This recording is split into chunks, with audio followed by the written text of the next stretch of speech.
Hello बच्चों, कैसे हो आप लोग? आई होप कि सब मज़े में होंगे।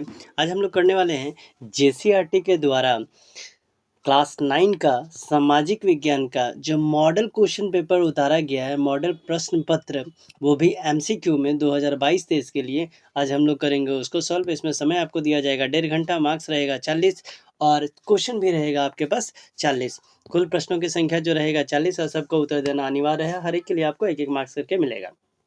ठीक है, इससे पहले मैंने हिंदी ए, हिंदी बी, ठीक है, उसके साथ साथ इंग्लिश और साइंस, इसका भी अभी तक बना करके ऑलरेडी डाल दिया है। अगर आपने अभी तक नहीं देखा है तो एक बार उसे जा करके चेकआउट जरूर करें। और इसके अलावा मैंने ऑलरेडी अलग से कुछ क्वेश्चन का सेट बना के रखा है, जितना जल्दी हो सके मैं वो भी दे दूंगा। तो अभी देर ना करते हुए शुरू करते हैं।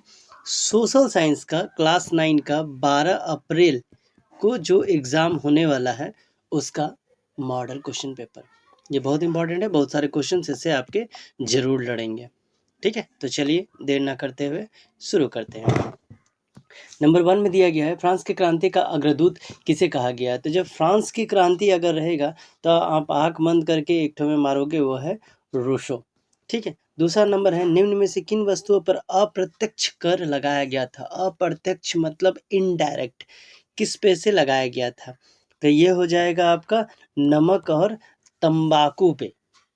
चलिए बढ़ते हैं हम लोग अगले क्वेश्चन की तरफ, जो है हमारा क्वेश्चन नंबर 3। क्वेश्चन नंबर 3 में है लेनिन ने अपने अप्रैल थीसिस द्वारा जो मांगे रखी थी उनमें निम्न में से कौन सी मांग शामिल नहीं थी। ये आपको नहीं याद रखना है, कौन नहीं थी।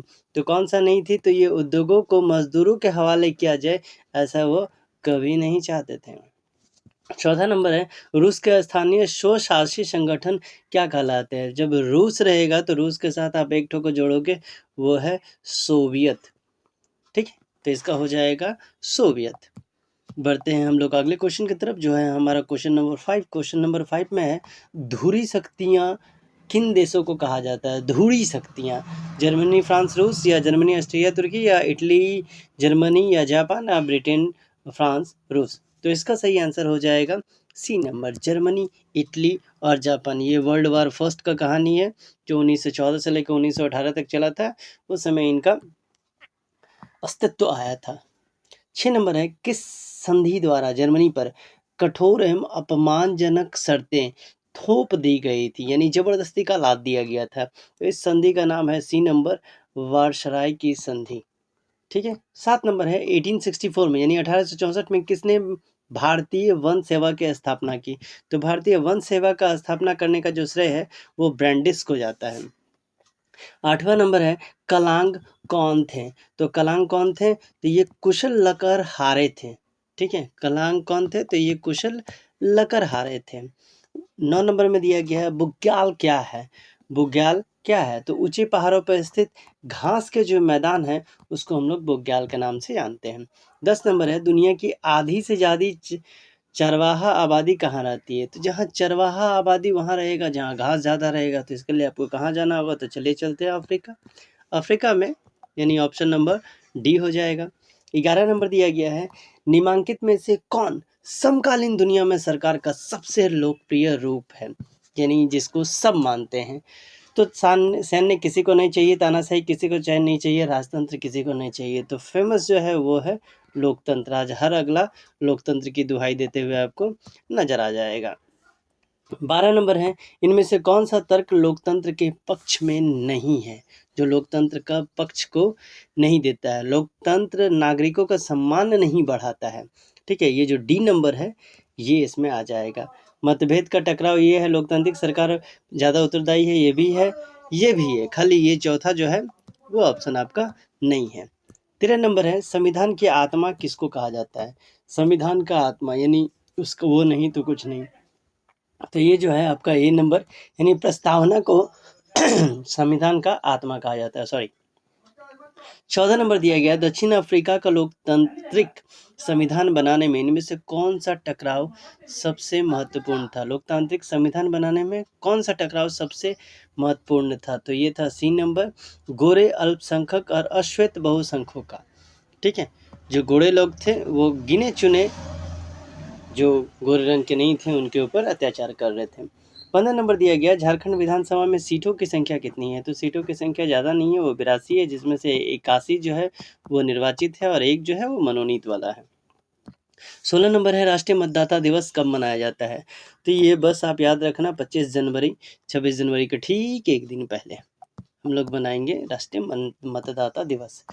वर्तमान समय में भारत के राष्ट्रपति कौन है? तो ये तो बोलने लायक क्वेश्चन नहीं है, फिर भी अगर आपको याद नहीं रहेगा तो आपका अपनी झारखंड की ही बेटी है जिनका नाम है द्रौपदी मुर्मू, अपनी झारखंड की आन बान और शान। 18 नंबर है, निम्नलिखित में से कौन भारतीय संसद के 2 सदन है? भारतीय संसद के 2 सदन बोला गया तो आपको याद रखना है सी नंबर, लोकसभा और राज्यसभा।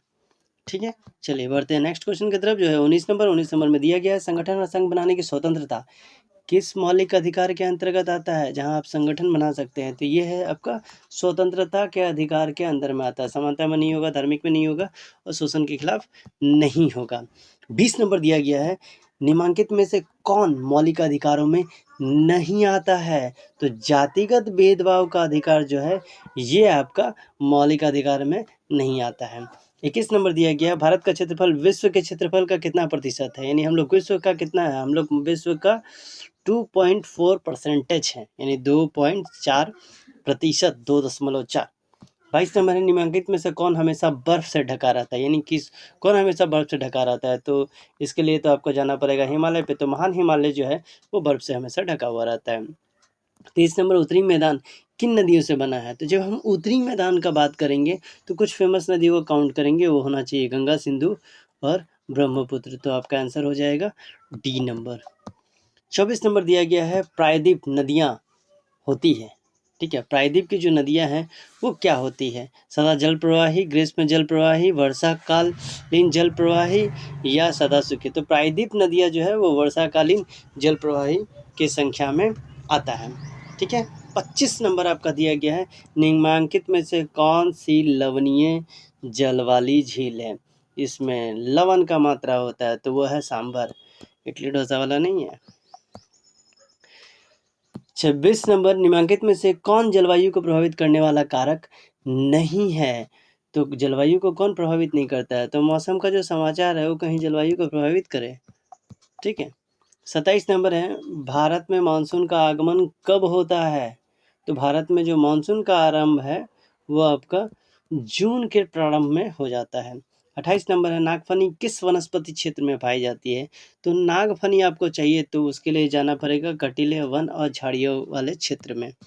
29 नंबर में दिया गया है, भारत में लिंगानुपात के संदर्भ में कौन सा कथन सही है?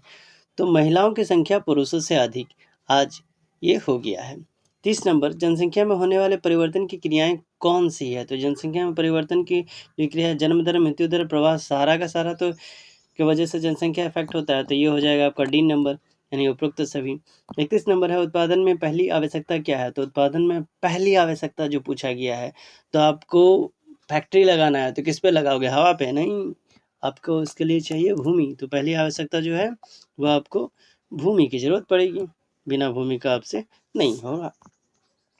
32 में दिया गया, अस्थायी पूंजी और कार्यशील पूंजी किस प्रकार के पूंजी का स्रोत है? तो ये दोनों जो है भौतिक और मानव पूंजी दोनों का स्रोत है। 33 में है, पालमपुर में गैर कृषि क्रियाएं हैं, परिवहन, दुकानदारी, लघु विनिर्माण, ये तीनों जो है तीनों तो उसी श्रेणी में आता है, तो एग्जैक्टली क्या हो जाएगा? उपरोक्त सभी, डी नंबर।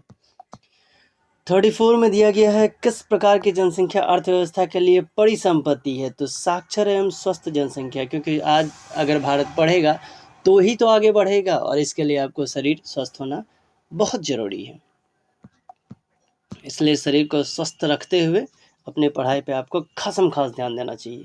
35 नंबर, निम्नलिखित में से किन में निवेश से मानव संसाधन में उच्च प्रतिफल प्राप्त हो सकता है? तो अगर शिक्षा और चिकित्सा में अगर इन्वेस्ट किया जाए तो इसका जो रिटर्न है काफ़ी सॉलिड होगा। 36 नंबर, विश्व में भारत डैश निर्धनों का संकेंद्रण है? तो विश्व में भारत जो है सबसे अधिक निर्धनों का संकेंद्रण है। फिर है 37 नंबर में, निर्धनता रेखा को निर्धारण करते समय इनमें से किस पर विचार नहीं किया जाता है? तो मनोरंजन की आवश्यकता पे कैसे विचार किया जाएगा? मनोरंजन का निर्धनता रेखा से क्या लेना देना? फिर 38 नंबर है बफर स्टॉक क्या है? तो बफर स्टॉक सरकार द्वारा अधिप्राप्त अनाज का भंडार को हम लोग बफर स्टॉक के नाम से जानते हैं। 39 में है खाद्य सुरक्षा का क्या अर्थ है? खाद्य सुरक्षा का अर्थ है सभी लोगों के लिए सदैव भोजन की उपलब्धता, सबको भोजन मिलना चाहिए, यही आपका खाद्य सुरक्षा का मेन अर्थ है। 40 नंबर है सार्वजनिक वितरण प्रणाली किससे संबंधित है? तो उसका ना अनाजों का निर्यात से, गरीबी उन्मूलन कार्यक्रम से भी नहीं और जमाखोरी से भी नहीं, तो ये किससे है? खाद्य सुरक्षा से ताल्लुक रखता है। तो ये था आपका 40 क्वेश्चन, हर एक 40 मार्क्स का। ठीक है, मैंने सबको किया। अगर कहीं पे आपको इधर उधर कुछ लगे तो आप कमेंट करके मुझसे पूछ सकते हैं। किसी को और भी कुछ पूछना है तो आप कमेंट के द्वारा मुझे पूछ सकते हैं। मिलते हैं अगले वीडियो में, तब तक दबा के लाइक, शेयर और सब्सक्राइब करें ताकि थोड़ा सा सपोर्ट हमें भी मिल जाए।